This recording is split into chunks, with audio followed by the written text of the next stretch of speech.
Hey, what's up everybody? Prospector here with Watch Your Realms. Welcome to the channel. Today we are checking out Beelzebub. And he is an interesting unit. I did check him out once before on the test server here, and I was very disappointed. But with everybody talking about how strong they think he is, how excited they are, I wanted to take another look. And that's what we're going to be doing today. But anyways, without further ado, let's dig in.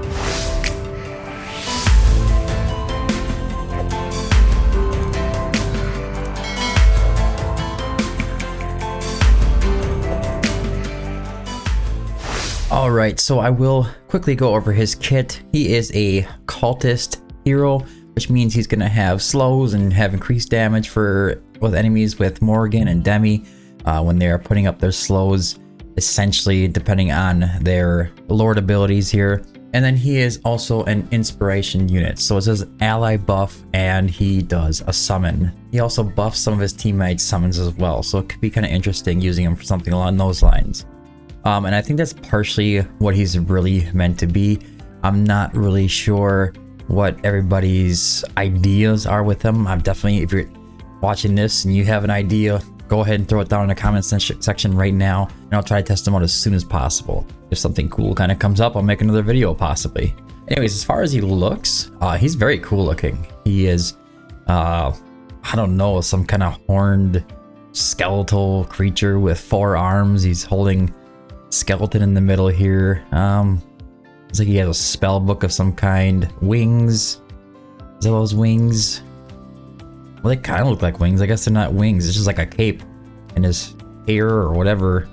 Oh, it's all part of his cape. Never mind. He's just some weird looking skinny lizard dude with a big old flashy cape on. Oh, there's his wings. Yep. He does have wings. They're up here. Maybe he's supposed to be a bug. I don't know. I don't know the lore behind Beelzebub. Beelzebub is an actual creature in lore outside of Watch Your Realms, and I know he's supposed to be somewhat demonic as far as I know. But anyways, going on to the stats here, the actual attributes, we will cover that really quickly. Attack is 2607. It's really low.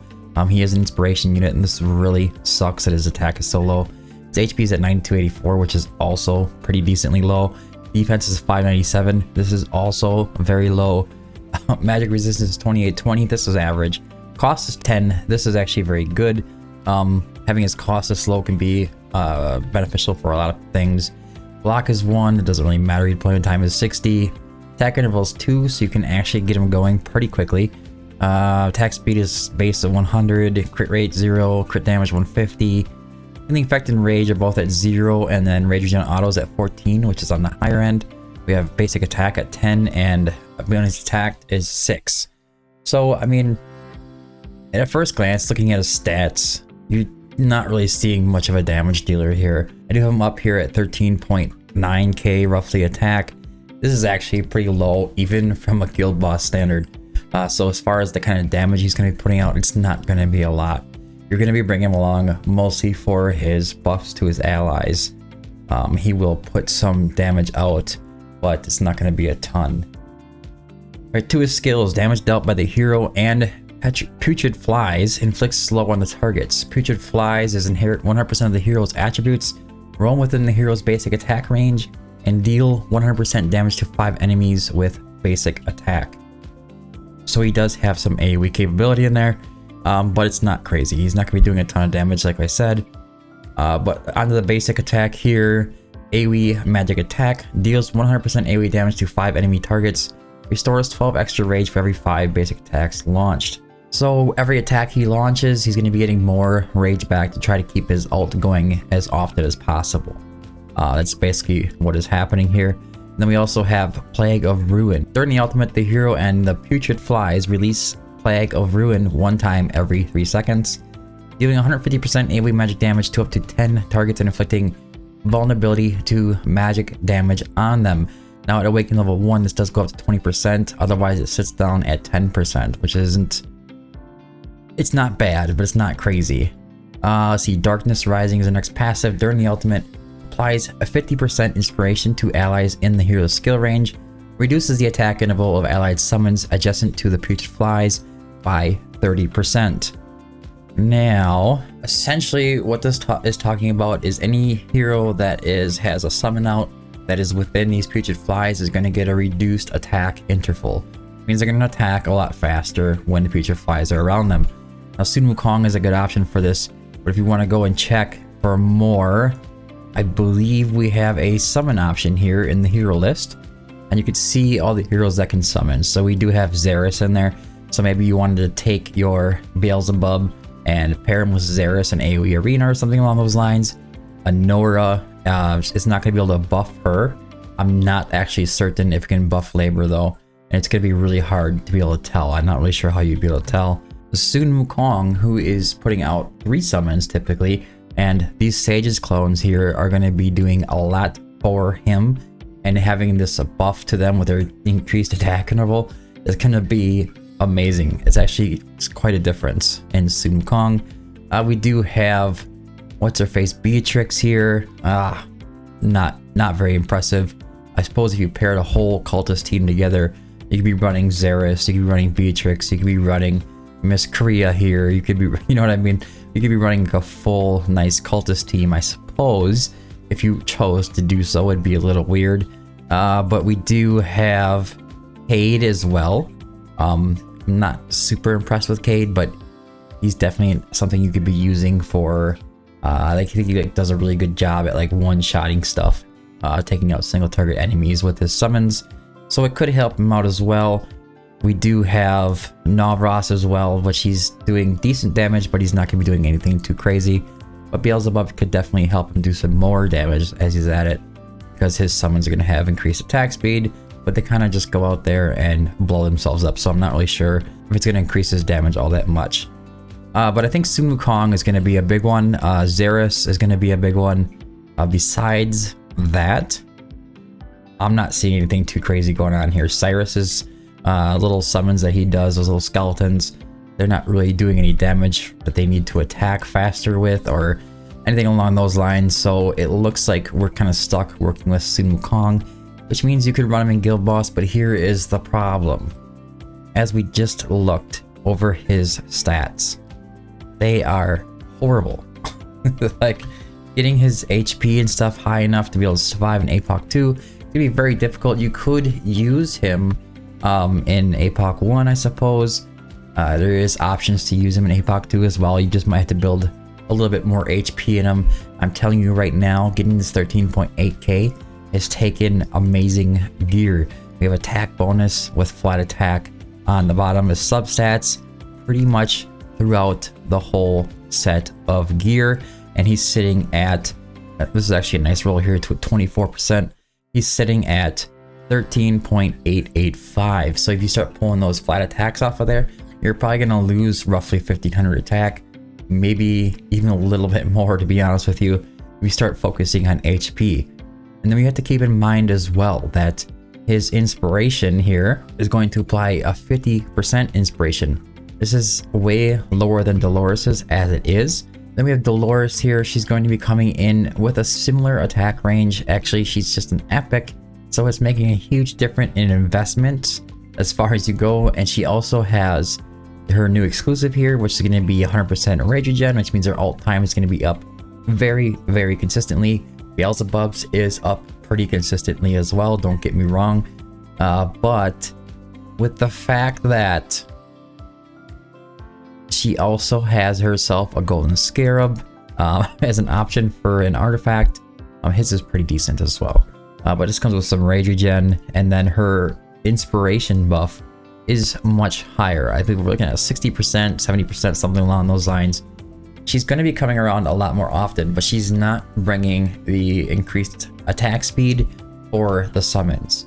So if you have a Sun Wukong and you're running for Guild Boss 1, Dolores loses this match. Honestly, she does actually lose this. But when you're looking at like Guild Boss 2, it's probably going to come out to the same because her HP is also relatively low at 8659. So keeping her alive is going to be just as tough. Sorry about all the ranting here. Beelzebub is a difficult hero to explain. His kit's simple, yet it's complicated when trying to compare him to the rest of the inspiration units in the game. We do also have Constance as another inspirational option, which she's definitely going to take the cake when it comes to Guild Boss 2 on the higher difficulties. When you have Beelzebub, you could throw him as a secondary option for your second team. I typically don't even bother actually with a second inspiration unit on APOC 1, but if we do get APOC 3 and then we could run Beelzebub on APOC 2, that might be an ideal way of going. Okay, now what is the plan for testing today? Well, it's a bit confusing. I am going to run this team right here on Guild Boss 1, and I'm going to be running Dolores with Beelzebub.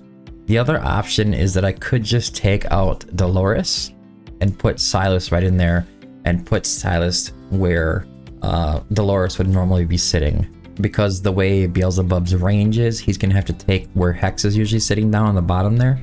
And because of this, Hex and Silas are both going to have to be right up next to each other on the top side and the left to kind of to get them into place. And maybe we will just go ahead and run that. I'm going to run a comparison like this with Beelzebub on the bottom and then put Silas where Dolores normally is. And I'm going to pull Beelzebub out afterwards. We'll run a Dolores run and see if she does any better with the run. But I think that Sun Wukong's damage and Kagiri's damage is going to be so much higher with Beelzebub that the overall run is probably going to be better with Beelzebub than Dolores. But that's what we're here to find out. That's what we need to know. Let's go into a playtest here. I'm not going to really test him out in every area of the game. I just want to show basically how well he's going to do versus Dolores in certain situations.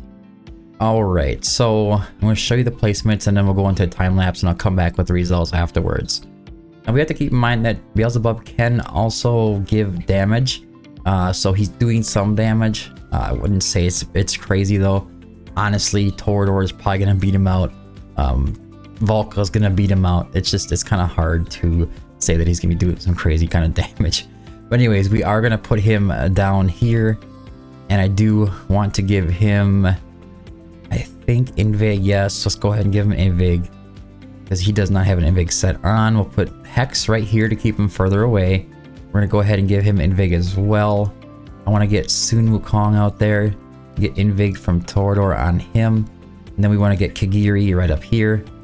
And then I think, actually I don't even know, she is, okay, so here he has his Invig. Silas is going to be going in without Invig. And then we're going to put our Volka on the field as well. So let's go ahead and activate Beelzebub right away. Hold on to Kagiri's ult. We'll just get these boys rolling. Get everybody rolling here. And then what I'm going to do is I'll be right back after this time lapse.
We're coming up at ending at 133k blood on Guild Boss 1, which is super interesting because I think with this particular team, my high end with Dolores is typically right around 125k. Let's look at the results quick. So stats are Sumu Kong coming in at a whopping 350 million damage. Typically, he's a 300 million to, yeah, somewhere in that range. He's just that kind of guy. He runs right around 350 million. Hex, his damage is also been increased even though he's closer to the guild boss and he's running with a Raka. So he's lost some damage from being closer to the guild boss, but he's also going another 40 to 50 million higher than he typically does. The same thing with Kagiri. Kagiri is going an extra 20 to 25 and then he normally does. Silas kind of staying the same. He also doesn't get an invig buff. He's kind of getting the raw end of the deal here. And then we also have Volca coming in at 38.3 million damage. One of the big advantages of this setup is that we get to keep our Volca on the team instead of running something like a Viovar. So she gets to stay out on the run. She can do 35 to 45 million, but she does not get invigoration with Beelzebub because of the weird reach that he has in his range. But then he's coming in at 23.6 or 23.7 million damage and Tordor at 8.6. You can see Volca's outdoing Beelzebub, and that's not too surprising. She actually can do a lot of damage if you build it right. She has inspiration on her and all that nonsense, but the damage here is surely extremely high. Now I'm still gonna do another run with Dolores and see what kind of damage I can get. And don't worry, I've been doing these runs over and over since like the last 7 months. It's literally the same team that I use on my global account, so me running this manual is definitely fine. I'm going to be doing it the exact same way and as advantageous as I can always do it. So let's go ahead and switch over to Dolores. She does have the Wings of Grace set on. She does have her exclusive amulet on, so Dolores is going to be at full potential, as well as Beelzebub, because he is also Awakened 3. Before we go in there, I should just mention this a little bit. Beelzebub's Awakenings are pretty crucial and very important. The Awakened level 1 is going to give him that 20% magic damage vulnerability to the boss that he's attacking. This is probably a big part of the reason that Hex is doing extra damage. It really doesn't have anything else to do with it. This is pretty much that 20% magic vulnerability that's going to be up all the time while they are inflicted with Plague of Ruin. And then Awaken level 2 is some extra attack. You already saw how hard it is to get his attack high. With this Awakening, this is going to help make that a little bit easier. The Awaken level 3 is super important though. When basic attack deals damage to the target, restores 2% rage.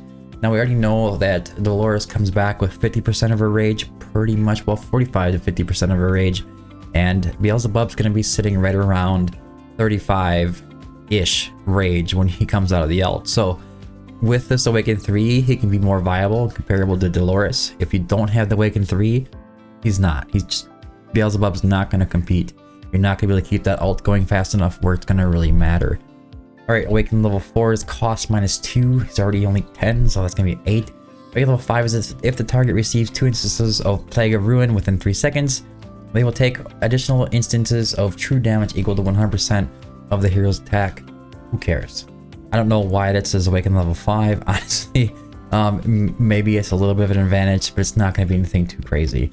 But it is more, I guess. We'll just put it at that. It is more. Alright, so let's go ahead and get our Dolores on the team and jump right on in there, shall we? This is the team. This is the same way we're going to be running it. I'm going to have Volca on the field as well. The thing about Volca is that she does also have those magic vulnerabilities here on her ult. So what she also carries along with her physical damage vulnerabilities as well. But they don't have the increased attack to Sumu Kong summons or the increased attack speed. So we'll see. We'll see how this goes. Let's go ahead and play through it and see what happens. I'm not sure what's going to happen. I think the last time I ran this test, I pretty much always get 125-ish. So let's see if my skills have just gotten better or if Beelzebub is just better than Dolores. I mean, I think pumping up Sun Wukong's damage up that high, that's probably going to be the case, as long as you have a hero like Sun Wukong to go with your Beelzebub. Alright, so let's look at the placements and then we'll go into a time lapse here. I'm going to start with Sun Wukong because he's a priority. I want that Wings of Grace on him. I'm going to go with Hex back here so he has his range boost advantage. I'm going to put Laurel right here. We're going to have Silas come down. We're going to put Eloin down. We're going to put our Kagiri here. And then we're going to go ahead and take our Torador, put him down, Invig, Kagiri, and then get that Volca down on the field. And then we'll run it the same exact way. I'll just pop their ults as soon as they come up.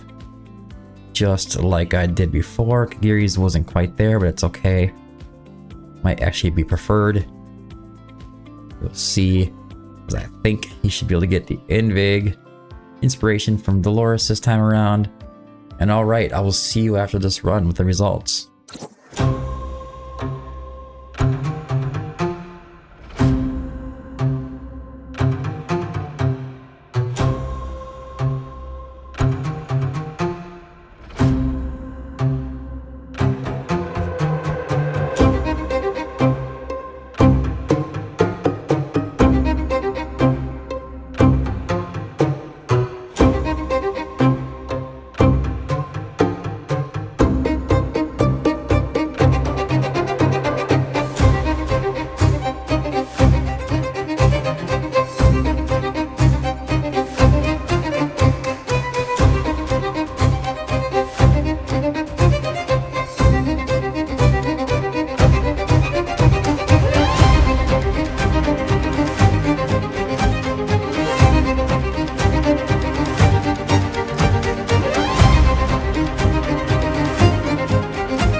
Alright, coming up in the end, we're at 132, 133.9, so really not that big of a difference. There's some things that I do want to point out in a minute here. Let's take a look at the results here to see how the damage is different. Alright, so we have Hex at 356, so which means Hex is getting a better result coming out of Dolores. We have the Sun Wukong coming in at 352. We have Kagiri at 292, which means he is doing better with Beelzebub, unless something else is going on. But check out Silas coming in at 192 million. Kind of a freak of nature thing there. He doesn't typically come out that high, but he did this time around. Then we have Volca at 54.1 million, Torador at 7.2, and that's pretty much all there really is to talk about. So what is my final verdict on Beelzebub? I definitely think if you really want to push the really high Guild Boss 1 scores, and you want to try to break records or something along those lines, he's going to be a massive game changer for you. If you are an early to mid game player, he's definitely going to be helping you out in kind of just standard content. It's probably going to be really useful for Gear Raid 1 and some other AoE content within the game.